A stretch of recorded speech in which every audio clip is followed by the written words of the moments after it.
महिम स्तोत्र। पुष्पदंत कहते हैं कि हे प्रभु, बड़े बड़े विद्वान और योगी जन आपकी महिमा को नहीं जान पाते, तो मैं तो एक साधारण सा बालक हूँ, मेरी क्या गिनती है।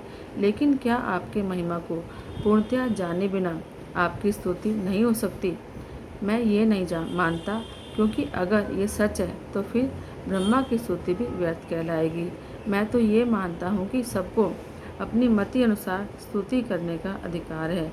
इसलिए हे भोलेनाथ, आप कृपया मेरे हृदय के भाव को देखें और मेरी स्तुति को स्वीकार करें।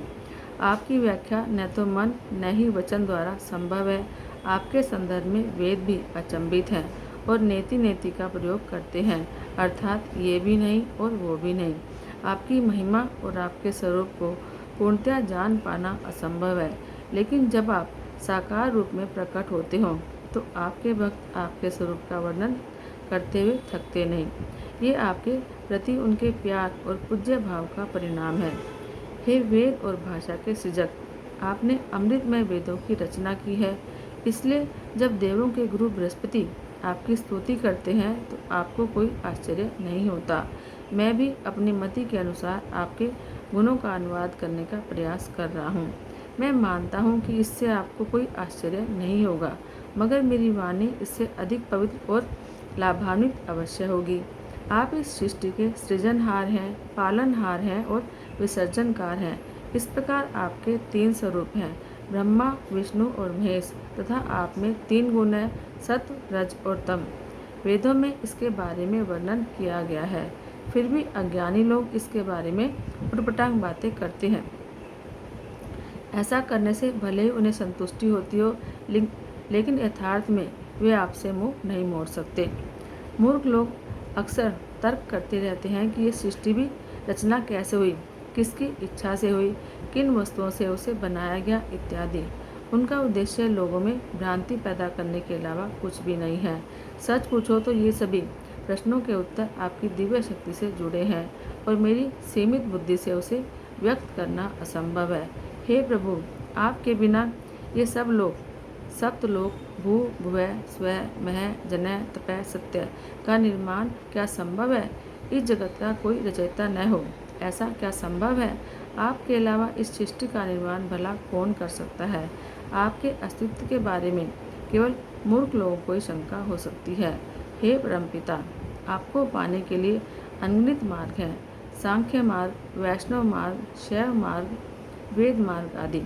लोग अपनी रुचि के अनुसार कोई एक मार्ग को पसंद करते हैं, मगर आखिरकार ये सभी मार्ग जैसे अलग अलग नदियों का पानी बहकर समुद्र में जाकर मिलता है, वैसे ही आप तक पहुँचते हैं।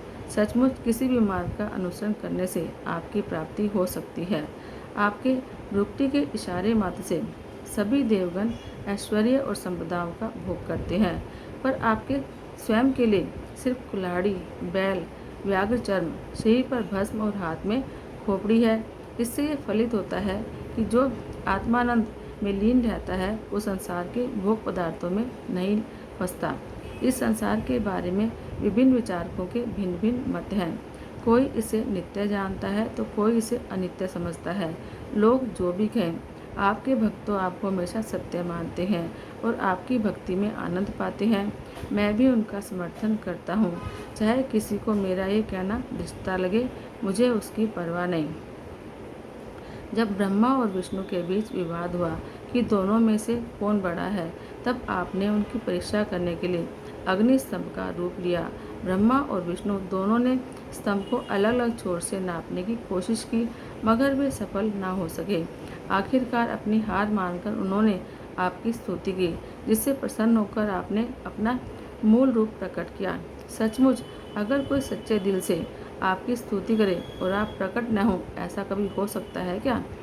आपके परम भक्त रावण ने पद्म की जगह अपने 9 मस्तक आपकी पूजा में समर्पित कर दिए।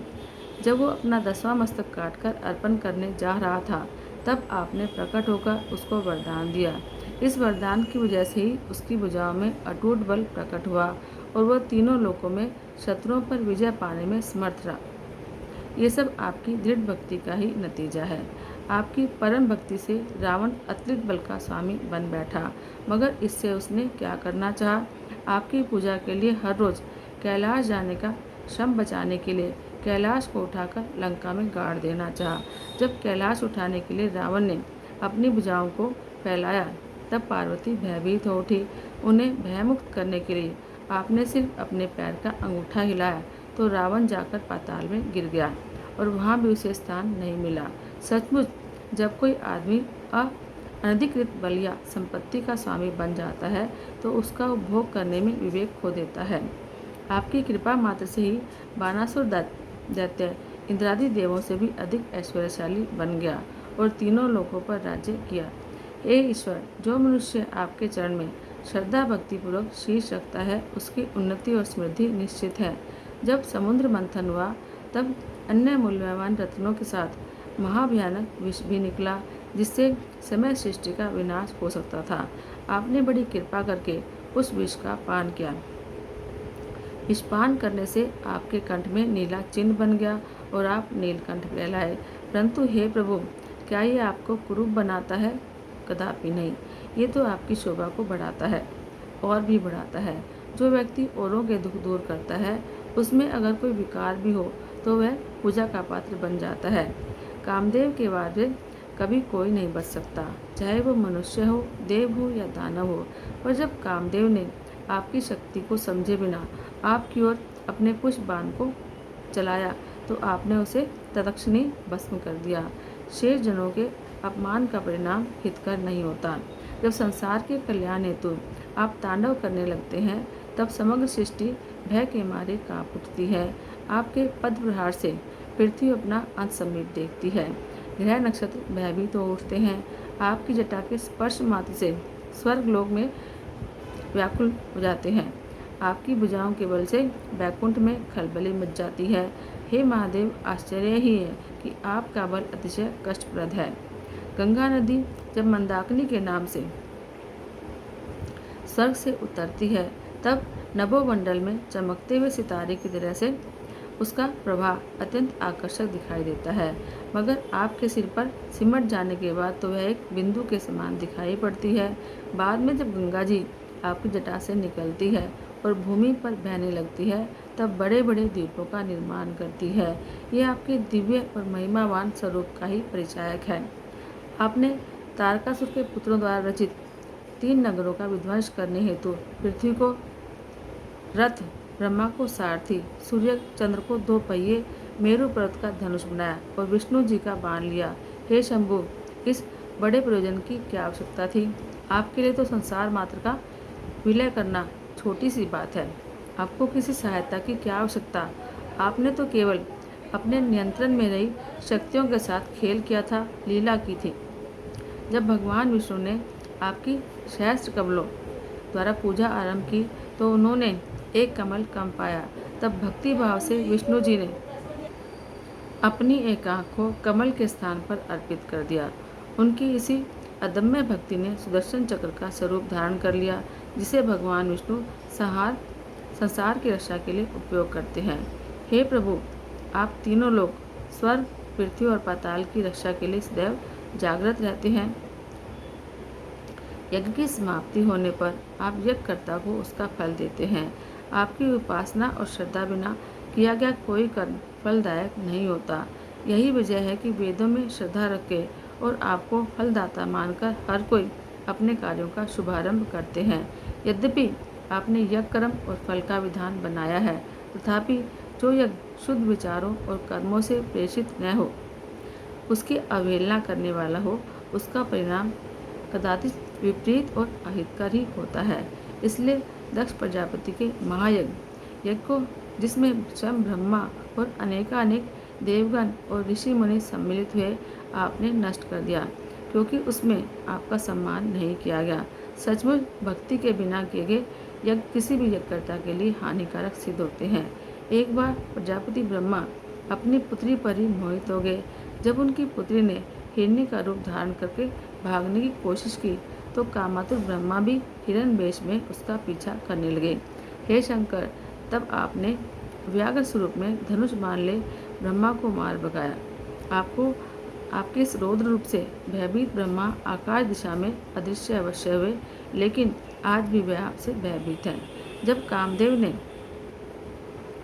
आपकी तपश्चर्या में बाधा डालनी चाहिए और आपके मन में पार्वती के प्रति मोह उत्पन्न करने की कोशिश करी, तब आपने कामदेव को तिनके के समान भस्म कर दिया।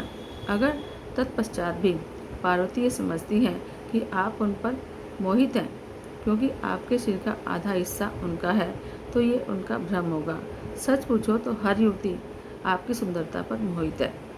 आप शमशान में रमन करते हैं, भूत प्रेत आपके मित्र हैं, आप चिता भस्म का लेप लगाते हैं और मुंडमाल धारण करते हैं। ये सारे गुण अशुभ हैं और भयावह हैं। तब भी हे शमशान निवासी, उन भक्तों को जो आपका स्मरण करते हैं आप सदैव शुभ और मंगल फल देते हैं। आपको पाने के लिए योगी क्या क्या नहीं करते। बस्ती से दूर एकांत में आसन जमाकर शास्त्रों में बताई गई विधि के अनुसार प्राण की गति को नियंत्रित करने की कठिन साधना करते हैं और उसमें सफल होने पर हर्ष के आंसू बहाते हैं। सचमुच सभी प्रकार की साधना का अंतिम लक्ष्य आपको पाना ही है। आप ही सूर्य, चंद्र, धरती, आकाश, अग्नि, जल और वायु हैं। आप ही आत्मा भी हैं। हे देव, मुझे ऐसा कुछ भी जान नहीं जो आपके न हो। इसका मतलब आप में सब कुछ है। हे सर्वेश्वर, ओम शब्द अ उ म से बना है। ये तीन शब्द तीन लोक, स्वर्ग, पृथ्वी और पाताल, तीन देव ब्रह्मा, विष्णु और महेश, तीन अवस्था स्वप्न, जागृति और सुषुप्ति के द्योतक हैं। लेकिन जब पूरी तरह से ओंकार का ध्वनि निकलता है तो ये आपके तुर्य पद तीनों से परे को अभिव्यक्त करता है। वेद और देवगण आपकी इन 8 नामों से वंदना करते हैं। भव, शर्व, रुद्र, पशुपति, उग्र, महादेव, भीम और ईशान। हे शंभु, मैं भी आपकी इन नामों की भावपूर्वक स्तुति करता हूँ। आप सबसे दूर हैं फिर भी सबके पास हैं। हे कामदेव को भस्म करने वाले प्रभु, आप अति सूक्ष्म हैं फिर भी विराट हैं। हे 3 नेत्रों वाले प्रभु, आप वृद्ध हैं और युवा भी हैं। आप सब में हैं फिर भी सबसे परे हैं। आपको मेरा कोटि कोटि प्रणाम है। मैं आपको रजोगुण से युक्त सृजनकर्ता जानकर आपके ब्रह्मा स्वरूप को नमन करता हूँ। तमोगुण को धारण करके आप जगत का संहार करते हो। आपके उस रुद्र स्वरूप को मैं प्रणाम करता हूँ। सत्वगुण धारण करके आप तीनों लोगों के लिए सुख का कार्य करते हो। आपके इस विष्णु स्वरूप को मैं नमस्कार करता हूँ। इन तीनों गुणों से पर आपका त्रिगुणातीत स्वरूप है। आपके उस शिव स्वरूप को मैं नमस्कार करता हूँ।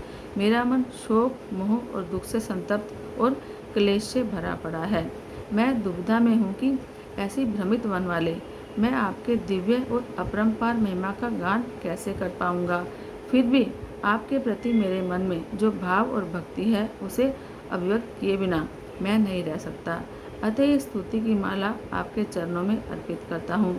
यदि समुद्र को दवात बनाया जाए, उसमें काले पर्वत की शाही बनाई जाए, कल्प वृक्ष के पेड़ की शाखा की लेखनी बनाई जाए और पृथ्वी को कागज बनाया जाए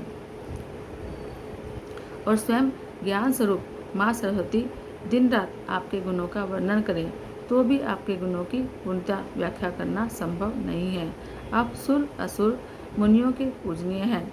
आपने मस्तक पर चंद्रमा को धारण किया है और आप सभी गुणों से परे हैं। आपकी इसी दिव्य महिमा से प्रभावित होकर मैं पुष्पदंत गंधर्व आपकी स्तुति करता हूँ।